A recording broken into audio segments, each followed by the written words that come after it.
আজকেও সারাদিন প্রিয়ার কোনো রিপোর্টের খোঁজ আসলো না। তাহলে কি আমরা ধরে নেব? কি ধরে নেব বলতে পারো? কি ধরে নেব সেটা নিয়ে আজকের ভিডিও করব। আর লাইভটা করার পরে অনেক ভিডিও নেমেছে, অনেকে আমাকে নিয়ে কিছু কথা বলেছে, আমার কমেন্ট বক্সে আমাকে নিয়ে কিছু কথা বলেছে। না, অবশ্যই নেগেটিভ না, সবাই ভালো কথাই বলেছে আমাকে। কাকে ভালোবেসেছেন দিদি, কাকে ভালোবেসেছো আন্টি, অনেক প্রশ্ন এসছে, অনেক কিছু এসছে। তাছাড়াও অনেকে অনেক কথা বলেছে, অবশ্যই নেগেটিভ না, কিছু কথা বলেছে, সেগুলো তোমাদের সঙ্গে আজকে ক্লিয়ার করতে আসলাম। কারণ অনেকেরই অনেক রকম ধারণা আছে প্রিয়াকে নিয়ে আর আমাকে নিয়ে, তো সেটা ক্লিয়ার করতে আসলাম। আর রিপোর্ট কি আসলো, রিপোর্ট কেন দিল না ও, কেন? তাহলে কি আমরা ধরে নেব? না, ধরে নেব না, ধরে নেব না। তো সেটা নিয়ে আজকের ভিডিও। আর তোমাদের বলবো যে কতটা উদ্ধত হয়েছে ও, কতটা উদ্ধতর সঙ্গে ভিউয়ার্সদের সাথে কথা বলছে সেটা তোমাদের জানাবো। কতটা টেনশানে আছে, না ভিউয়ার্সদের টেনশান দিচ্ছে সেটা বলবো। হ্যাঁ হ্যাঁ, প্রিয়ার কথা বলছি, প্রিয়ার কথা, এপি ব্লগসের প্রিয়ার কথা বলছি। ভালোবাসি যখন, আবার বলেছি, ভালোবাসি যখন, তখন খারাপটা দেখলে অবশ্যই বলবো, অবশ্যই বলবো।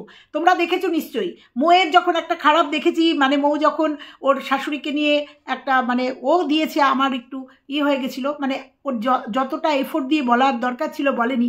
মৌকেও এত ভালোবাসি, কিন্তু তার ভুলটা বলতেও কিন্তু অকপটে একটুও কণ্ঠ কাঁপেনি, ওর ভুলটাও কিন্তু বলে দিয়েছি। হ্যাঁ, ফোনেও বলতে পারতাম না, ফোনে বললে তো ভিউয়ার্সরা জানতে পারতো না, ভাবতো আন্টি একতরফা ভিডিও করে, শুধু ভালোবাসার ভিডিওই করে।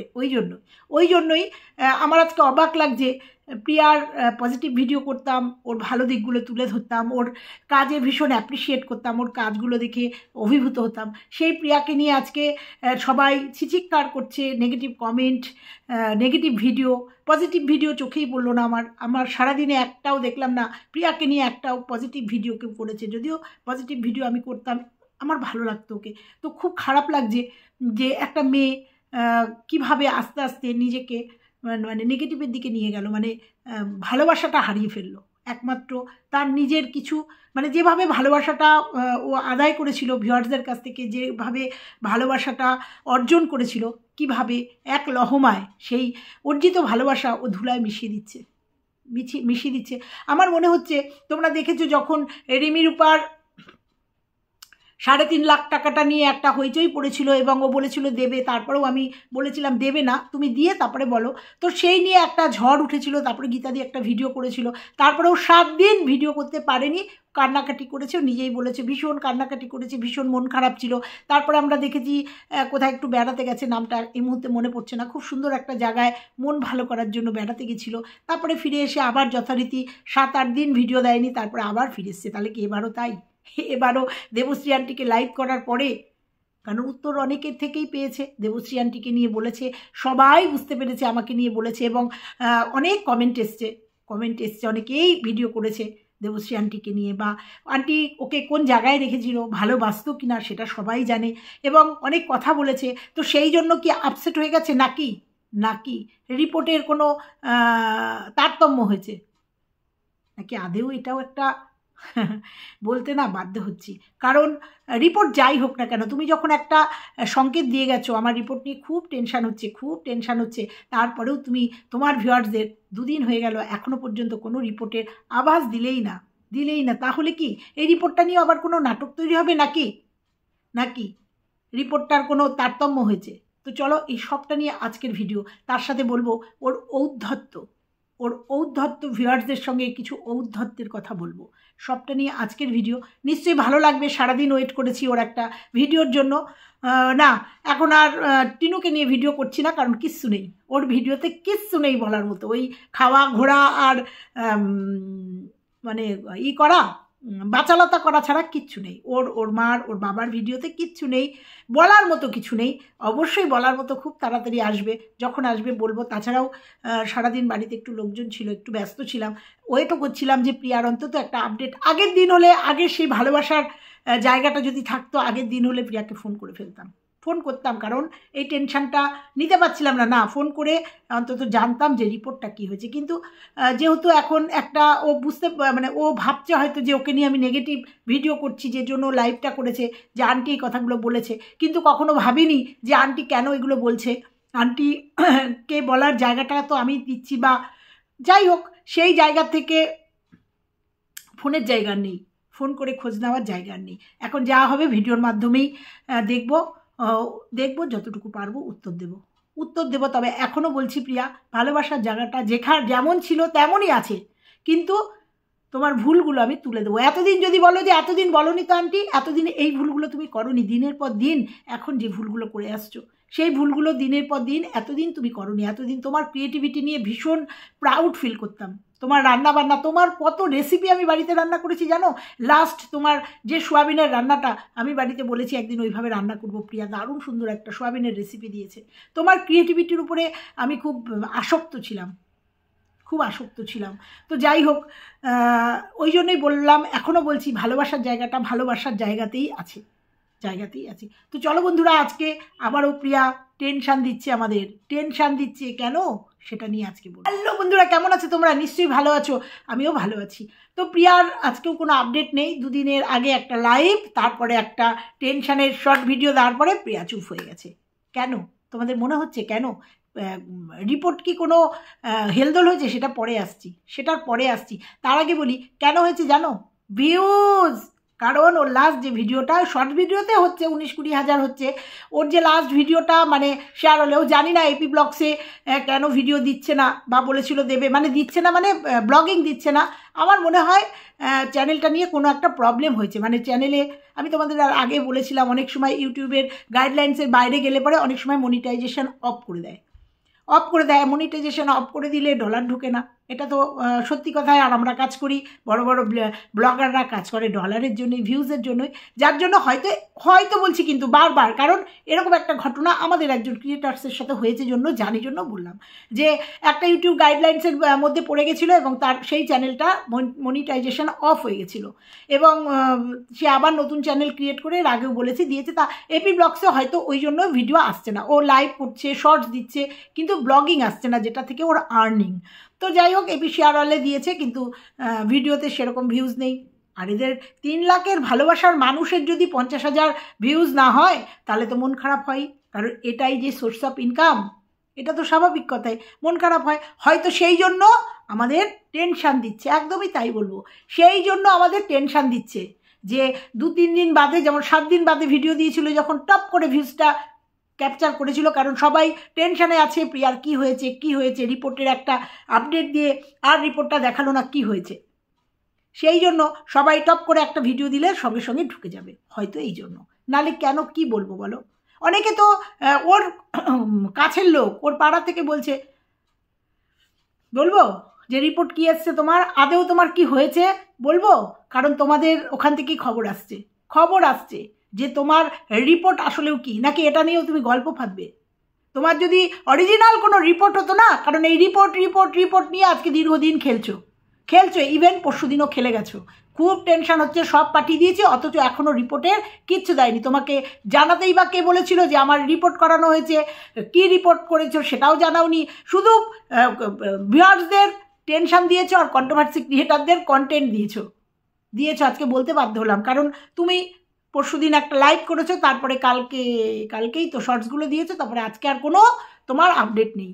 মানুষ চিন্তা করবেই, যারা তোমাকে ভালোবাসে বা যারা তোমাকে খারাপ বাসে, তোমার রিপোর্টের জন্য সবাই ওয়েট করছে, কারণ সবাই ভাবছে তুমি প্রেগনেন্ট, এবং তুমি যা অ্যাটিটিউড দিয়েছো তুমি প্রেগনেন্ট। আর যেহেতু তোমার থ্যালাসেমিয়া, তুমি বাহক, স্বাভাবিক কারণেই তোমাদেরকে নিয়ে একটা টেনশন। নাহলে বাচ্চা হবে, প্রেগনেন্ট, এটা তো সুখবর, এটা নিয়ে কারোর এত আপসেট হওয়ার কথা না বা এত চিন্তিত হওয়ার কথা না। কিন্তু যেহেতু তুমি এবং তোমার হাজবেন্ড থ্যালাসেমিয়ার বাহক, সেই জন্য মানুষ এত টেনশন করছে বা মানুষ জানতে চাইছে, কারণ তোমরা হচ্ছে অনেক বার্তা দাও। আজকে তোমার মতোই হয়তো আরও কেউ যদি থ্যালাসেমিয়ার বাহক থাকে, তারাও যখন পরবর্তী বাচ্চা নিতে যাবে, যদি তোমার এটা সাকসেস হয়, তারাও তো তোমার কাছ থেকে অনেক বার্তা পাবে, একটা সুন্দর। আমি তো সেটাই চেয়েছিলাম যে কোনো বার্তা দেবে তুমি, কিন্তু তুমি এটাকে নিয়ে খেলে যাচ্ছ। তো তোমার রিপোর্ট আজকে কদিন ধরে তোমাকে কেই বা বলেছিল যে তোমার রিপোর্টের জন্য রিপোর্টের কথা বলো, রিপোর্টের কথা বলো? তুমি প্রেগনেন্সির কথা তুমি বলে দিলে, তোমার বাড়ির লোক বলতে না করেছে, তাই ওই কথা বলিনি। সেটা আমি তোমাকে বলেছিলাম যে 5 মাসের আগে গ্রামের মানুষ জানাচ্ছে না, তাই তাহলে পরশুদিন না কালকে যে আপডেটটা দিলে রিপোর্ট এখনো পর্যন্ত সেই আপডেট, কিচ্ছু আপডেট না। তুমি এত টেনশানে, কি বলবো বন্ধুরা তোমরা বলো তো, যে কি অথচ সেই মেয়ে কমেন্ট বক্সে কি উদ্ধত, কমেন্ট বক্সে কিভাবে ভিউয়ারদের কথার উত্তর দিচ্ছে, সেটা তোমাদের আজকে দেখাবো, যে কিভাবে ভিউয়ারদের মানে উত্তেজিত হয়ে উত্তর দিচ্ছে। অথচ তার কাছে যখন জিজ্ঞাসা করা হয়েছে যে রিপোর্টটা তুমি কেন বলছো না, বা সে খুব টেনশানে আছে, সে রিপোর্টটা আজও পর্যন্ত দিতে পারলো না আমাদের। নতুন রূপে আসছে প্রিয়া, নিশ্চিন্তে থাকো। এই রিপোর্টটা নিয়ে আবার চলবে 1 সপ্তাহ, চলবে। আজকে বলতে বাধ্য করালে আবার এই রিপোর্টটা নিয়ে আবার চলবে। তো তার আগে একটা কথা বলি, 2-1টা ভিডিও দেখেছি প্রিয়ার লাইভটা নিয়ে, অনেকেই ভিডিও করেছে। কেউ বলেছে কন্ট্রোভার্সি ক্রিয়েটারকে নিয়ে করেছে, কেউ বলেছে আমার নাম ধরেই বলেছে দেবশ্রীদি কে নিয়ে বলেছে। তো তাদের উদ্দেশ্যে একটা কথা বলি, তোমরা বলছো অনেকেই যারা ভিডিও করেছো বা কমেন্ট বক্সেও আমার এসছে যে দেবশ্রীর টুকিটাকি অনেকটা জানে প্রিয়ার, সেই জন্য প্রিয়া হয়তো ভয় পাচ্ছে বা অনেকটা জানে, এই ধরনের একটা মন্তব্য তোমরা অনেকেই তোমাদের ভিডিওতে করেছো বা আমার কমেন্ট সেকশানে এসছে। তাদেরকে একটা কথাই বলবো, কোনো গোপন কিছু জানি না। প্রিয়ার সাথে জাস্ট ফোনে কথা, হাই হ্যালো কেমন আছে, আর ও খুব ব্যস্ত, আমিও ব্যস্ত, কারণ আমার 2টো চ্যানেল, আমার একটা টিপসের চ্যানেল আছে, সেখানে প্রচুর খাটতে হয়, টিপসের ভিডিওর চ্যানেল আছে। তো আর সত্যি কথা, কোনো ব্লগারদের খোঁজ গল্প করার মতো সময় নেই। হ্যাঁ, কোনো যদি জানতে হয়েছে বা কোনো প্রবলেমে পড়েছে বা মন খারাপ হয়েছে, তখন ফোন করেছে, ফোনে গল্প, হাই হ্যালো আন্টি কেমন আছো, বা প্রিয়া কেমন আছো, এইটুকু। যেমন এই যে রিপোর্টটার ব্যাপারে যদি আগের দিন থাকতো, হয়তো ফোন করতাম ওকে, ফোন করে বলতাম কি হয়েছে প্রিয়ার রিপোর্টটা কি, হয়তো জানতাম, ও জানাতো না জানাতো সেটা পরের কথা, এইটুকু। যখন রিমি রূপার টাকাটা নিয়ে হইচই হয়েছে, তখন আমি ওকে ফোন করিনি, ও আমাকে ফোন করেছে। আমি 2-3টে ফোন করার পরেও ফোন ধরিনি, তারপরে ফোন করেছিল, ফোন ধরেছিলাম। তখন একটা আমাকে বলেছিল যে একটা কথা বলেছিল, যাই হোক, তো আমি খুব ব্যস্ত ছিলাম জন্য সেই কাজটা করতে পারিনি। মানে একজনের সাথে কনফারেন্স কলে কথা বলার জন্য বলেছিল, খুব ভেঙে পড়েছিল তখন ওকে বলেছিলাম আমি ব্যস্ত আছি। তারপরে ওর সঙ্গে আর কোনো কথা হয়নি, ওর কোনো গোপন কথা বা কিছু জানি না। এই যে অনেকে বলছো না যে দেবশ্রী টুকিটাকি অনেকটাই জানে, কিছু জানি না গো, কিচ্ছু জানি না। আর যদি জানতামও, ভালোবেসে যদি কোনো কথা বলতো, যদি গোপন কোনো কথা বলতো, সেটা রিভিল করতাম না, সেটা রিভিল কোনো মতেই করতাম না যদি জানতামও। কারণ ভালোবাসার জিনিস রিভিল করা উচিত না। হ্যাঁ, রাগ হয়েছে, ও দিনের পর দিন এগুলো করছে জন্য ওকে যে কথাগুলো আমি বলছি, জাস্ট একটা গার্জিয়ান হিসাবে যেগুলো বলার সেগুলো বলছি, আর কিচ্ছু না। কারণ ওর হয়ে প্রচুর লড়ে গেছি, আর এখন যেগুলো করছে ঠিক করছে না, সেই জন্য বলছি। তবে একটা কথাই রিকোয়েস্টই তোমাদের করব, তোমাদের জন্যই আজকে আমি এসছি এখানে, যে আমাকে অনেকেই কমেন্ট সেকশানে এসে বলছে যে দেবশ্রী আন্টি অনেক কিছু জানেন না। তোমাদের আজকে বলে গেলাম, ওর কোনো গোপনীয়তা নেই, আর আছে কিনা আমি জানিও না, আর কোনো গোপন কথা আমি জানি না। হ্যাঁ, যেখানে যখন এসছে ফোন করেছে, আমি যখন সিমলায় ছিলাম, ও কৃষ্ণনগরে এসছে, ও আমাকে ফোন করেছিল, কিংবা আমি ওকে ফোন করেছিলাম যে তুমি কৃষ্ণনগরে এসছো। ও চাকদা এসে থেকে গেছে, তখনও একটু মনোমালিন্য হয়েছিল যে তুমি চাকদায় এসছো, অথচ তুমি আমাকে একবারও ফোন করলে না, তুমি চাকদা এসছো, একবার দেখা করলে না। তখন ও আমাকে বললো আমি তো জানি তুমি সিমলায়, কারণ তার আগের দিনই ওর সাথে কথা হয়েছিল, তখন আমি সিমলায় ওই হাই হ্যালো বেড়াতে গেছি, যাই এইটুকু। তো আমি দেখলাম যে না, ওটা আমারই মিস্টেক, কারণ আমি আপডেট দিচ্ছিলাম তখন সিমলা থেকে, আর আমি বৃহস্পতিবারে চাকদায় নেমেছি, ও চাকদায় বৃহস্পতিবারে ছিল, এই রকম, আর কিছু না। ও চাকদায়, ওর মামার বাড়ি চাকদায় এসছিল, এসে এখান থেকে কৃষ্ণনগর গেছে, কৃষ্ণনগরের ভিডিওগুলো তোমরা দেখেছো। এই হচ্ছে ঘটনা। যদি কোনো জিজ্ঞাসা করেছে কিছু, যদি জিজ্ঞাসা করেছে, ভালো বুদ্ধি ছাড়া, যুক্তি ছাড়া খারাপ বুদ্ধি কখনো দিইনি।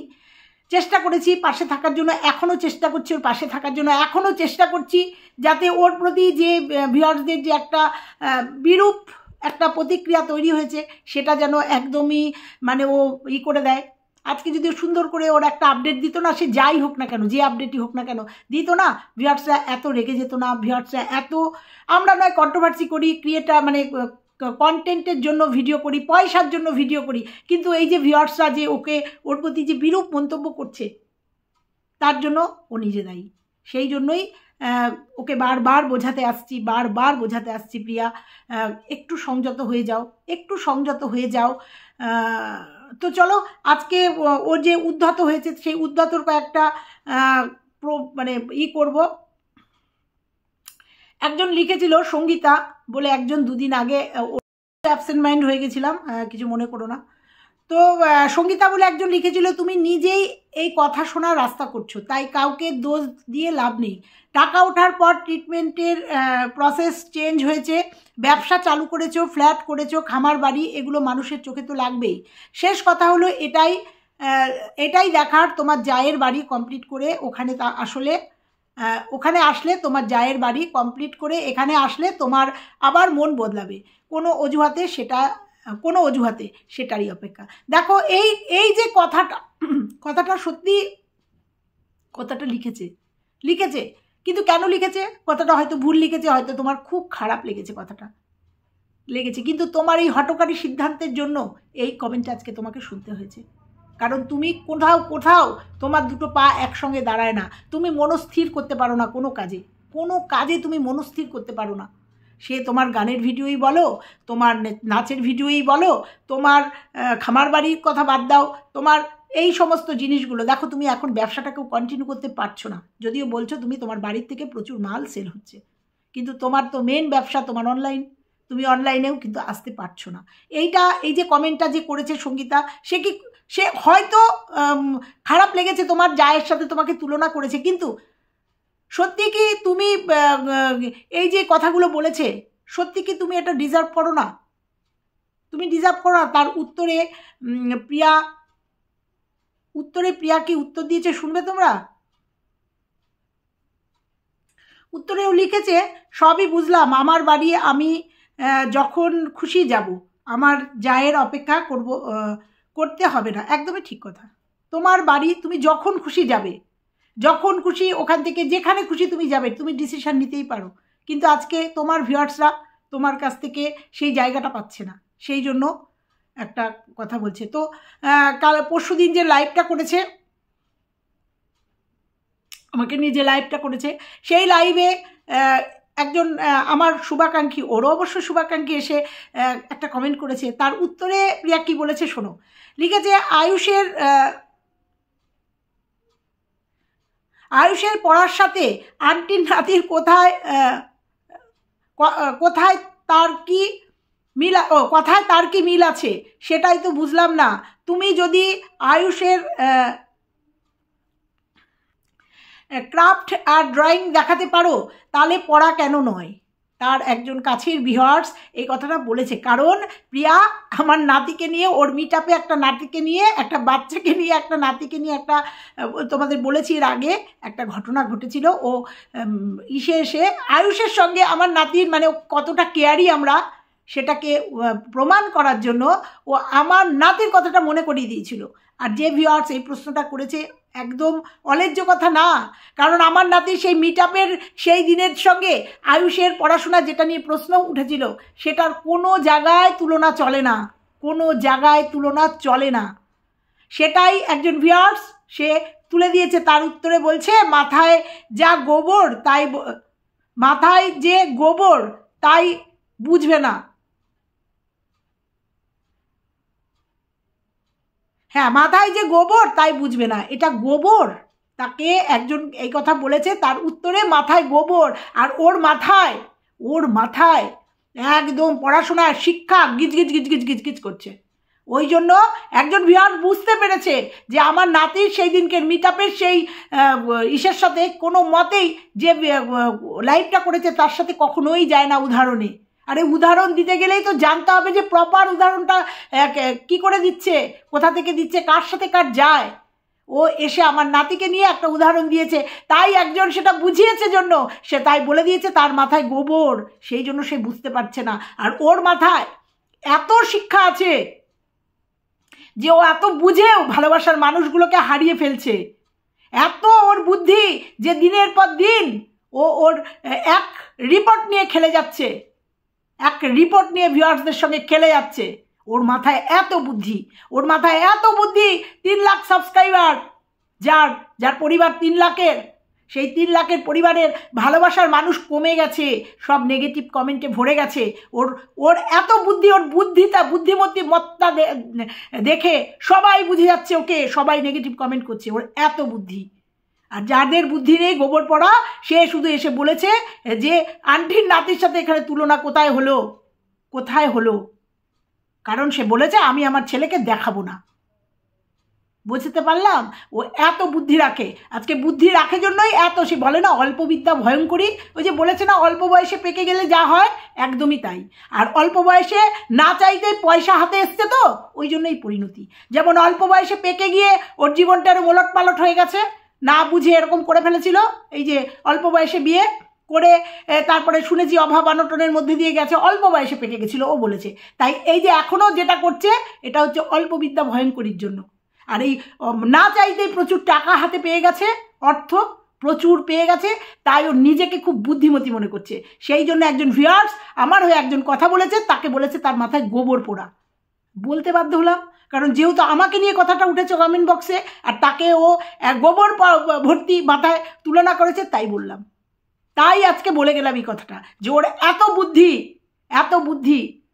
ধরাকে সরা জ্ঞান মনে করছে, ধরাকে সরা জ্ঞান মনে করছে, যার জন্য মুখ লুকিয়ে রয়েছে, ভিডিও দিতে পারছে না। পরশুদিন যেদিনকে রিপোর্ট আসবে সেদিনকে ব্লগ করতে পারিনি, ভিডিও করতে পারিনি, তারপরেও 2 দিন কেটে গেছে, রিপোর্টই আসলো না। মানে এটা নিয়ে আবার নতুন নাটক হবে, নতুন নাটক হবে। আমার তো যথেষ্ট সন্দেহ আছে। এখন কি সন্দেহ আছে সেটা ওর রিপোর্টটা দিক, ওর ভিডিও আসুক, তারপরে তোমাদের কাছে বলবো। অবশ্যই আমার কাছে আপডেট এসছে একটা, আমার কাছে একটা আপডেট এসছে। সেটা কি আপডেট অবশ্যই ভিডিও দিক, তারপরে তোমাদের বলবো। তারপরে বলবো আবার যদি ভিউয়ার্সদের নিয়ে নতুন কোনো খেলায় নামে, তখন তোমাদের বলবো যে আমার কাছে কি আপডেট এসছে। আদে ওর কতটা সত্যি কতটা মিথ্যে তুলে দেবো, আমি তুলে দেবো। মাথাটা চট করে গরম হয়ে গেল এই ভিউয়ার্সদের এই উক্তিটা দেখে, ওর এই মাথায় গোবর ভর্তি এই উক্তিটা দেখে মাথাটা জাস্ট গরম হয়ে গেল। গরম হয়ে গিয়ে কথাগুলো বললাম। এত বুদ্ধি রাখে ওর মাথায় বুদ্ধি গিজগিজ করে। মাথায় বুদ্ধি না, মাথায় অতিরিক্ত টাকা ঢুকে গেছে, এত টাকা পেয়ে গেছে না, এত টাকা। ওই যে কথায় তো বলে অপাত্রে দান হয়ে গেছে না, ধরাকে সরা জ্ঞান মনে করছে। এটা একদম বাস্তব কথা। যারা অল্প জলের মাছ তারা যদি একটু বেশি জলে পড়ে খলর খলর খলর খলর করে, ওর অবস্থা হয়েছে তাই, ওর অবস্থা হয়েছে তাই। সেটা ওর অ্যাটিটিউড, ওর খাওয়া বসা ওঠা শোয়া জীবনযাপন দেখে বলতে বাধ্য হলাম, সবাই বুঝতে পেরেছে এটা, যে হঠাৎ করে একটু টাকার মুখ দেখলে মানুষ এরকম হয়ে যায়, ধরাকে সরা জ্ঞান করে। তাই আন্টিকে নিয়ে যখন একটা কথা বলছে তখন তার উত্তর ও এইভাবে দিয়েছে, আর তার উত্তর আমি দিলাম এইভাবে। আমি তার উত্তরটা জবাবটা এইভাবেই দিলাম, কারণ এটা ও ডিজার্ভ করে। অল্প জলের মাছ বেশি জলে পড়েছে, সেই জন্য এই উত্তরটা ও ডিজার্ভ করে। সবার মাথায় গোবর, ওর মাথায় বিরাট বুদ্ধি।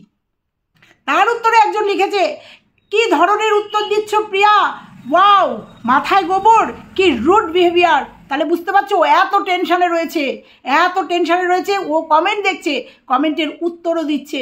এই কমেন্টের উত্তরটা একদিন আগের উত্তর, অতএব যেদিনকে ওর আসার কথা সে কমেন্ট দেখে উত্তর দিচ্ছে।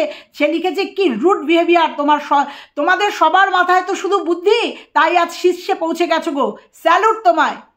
উত্তরও পেয়ে গেছে। আমাকে নিয়ে যখন এই কমেন্টটা হয়েছে বলেছে উত্তরও পেয়ে গেছে। এরকম উত্তর প্রত্যেকটা ভিউয়ার্স দিয়েছে আমাকে নিয়ে, এই যে লাইভটা করার পরে ও উত্তর পেয়ে গেছে উত্তর। তারপরেও কমেন্ট বক্সে এসে ওর উদ্ধত রুড বিহেভিয়ারকে প্রমাণ করতে চলেছে। ওর একজন কাছের ভিউয়ার্স আমাকে এসে নেগেটিভ কমেন্ট করে, এই একটাই আইডি, প্রিয়া একটা কথা বলি, টুকটাক আর টুনটুনিদের কথা একদম পাত্তা দিও না। মানে আমি আর গীতা টুনির বাসা, পাত্তা দিও না। আর কি স্কুল সম্বন্ধে, স্কুল লিখেছে SKL, উদ্ধার করলাম, ওটা স্কুল হবে। স্কুল সম্বন্ধে ভালো করে খোঁজ নিয়েছো তো, কত ক্লাস পর্যন্ত আছে এটা ভালো করে জানো। আর একটা কথা, লোকে কত পাত্তা দিও না, আরও বেশি সমালোচনা করবে। একদমই তাই, টুকি চাকিকে আর ওই টুনটুনিকে একদম পাত্তা দিও না, প্রয়োজন পড়লে ডেকো। প্রয়োজন পড়লে ফোন করো, বিপদে পড়লে ফোন করো। অবশ্যই তখনও ছিলাম, এখনও থাকবো পাশে। যে প্রশ্নটা করেছে সেই প্রশ্নের উত্তর দাওনি কেন প্রিয়া? কেন দাওনি? যে এই যে টুকটাক আর টুনটুনিদের কথা একদম পাত্তা দিও না। পাত্তা দেওয়ার দিন চলে গেছে না? চলে গেছে। উত্তর দাওনি কেন? এখানে উত্তর দিতে পারোনি তো, এখানে উত্তর দিতে পারোনি। তো যাই হোক, আজকে এইটুকু তোমাদের আপডেট দিয়ে গেলাম।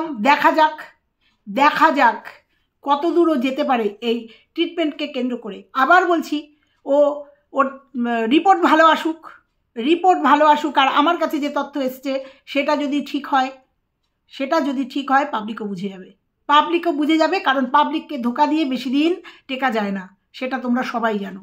সবটা চলে আসে, কারণ পাবলিক এমন, ভিউয়ার্সরা এমন, কে কোথা থেকে দেখছে, কে কোথা থেকে কি ইনফরমেশন দিচ্ছে, সেটা তোমরা নিশ্চয়ই এতদিনে বুঝে গেছো কোথা থেকে কি ইনফরমেশন আসছে। তো প্রিয়ার রিপোর্ট সম্বন্ধে আগে প্রিয়া বলুক, তারপর আমি আছি তো বলবো। তো চলো বন্ধুরা, আজকে এইটুকুই ছিল। আর আবারও বলে যাচ্ছি, যারা বলছো যে অনেক কিছু জানি না, কোনো পার্সোনাল কিছু জানি না, এমনি ভালোবাসার কথা হয়েছে, অনেক কিছু হয়েছে, পার্সোনাল কিছু জানি না। কোনো আলোচনা করলে সেগুলোর ভালো যুক্তি দিয়েছি, ভালো সলিউশন দিয়েছি এবং সেগুলো ভিডিওতে বলেছি। অতএব পার্সোনাল কিছু জানি না। ভালো সম্পর্ক ছিল, এখনও চেষ্টা করছি, চেষ্টা চালিয়ে যাচ্ছি ভালো সম্পর্কটা ও যেভাবেই নিক না কেন, আমি এখনও চালিয়ে যাচ্ছি যে ওর সঙ্গে যাতে এই সম্পর্কটা থাকুক, ওর মূল স্রোতে ফিরুক, ওর ভাবমূর্তির পরিবর্তন হোক, ওর বিহেভিয়ারের পরিবর্তন হোক। ও বুঝতে পারছে না, ভিউজ যখন না থাকবে তখন ওর মূল্য একদমই জিরো। এই প্ল্যাটফর্মে নিজেদের বিহেভিয়ার, নিজেদের ভালোবাসার লোক ধরে রাখতে হয়। সেটা হয়তো মানে টাকার গরমে অন্ধ হয়ে গেছে। আবারও আমার কাছে একটা কমেন্ট এসছে, দিদিভাই ওই ভিডিওটা আমিও দেখেছিলাম, ও 22 লাখ টাকা পেয়েছে। ও 22 লাখ টাকাও নিজের মুখেই স্বীকার করেছে এবং সেই ভিডিওটা ও ডিলিট করেছে। আমি যেহেতু দেখিনি, আমি এর সত্যতা বলতে পারবো না। অবশ্যই তোমাদের কাছে প্রমাণ থাকলে আমাকে প্রমাণ দাও, অবশ্যই সেটা নিয়ে ভিডিও করব এবং জানতে চাইবো। তখনই জানতে চাইবো প্রিয়া কত টাকা উঠেছে, তুমি সত্যি কথা বলো, আপডেট দাও। কিন্তু প্রমাণ ছাড়া কোনো কথা বলতে পারবো না। একজন ভিউয়ার্স আমাকে কমেন্ট করে গেছে। তো চলো, আজকে পর্যন্তই থাকলো। দেখা যাক কতদিন মুখ বন্ধ করেও থাকতে পারে, দেখা যাক। চলো, টাটা।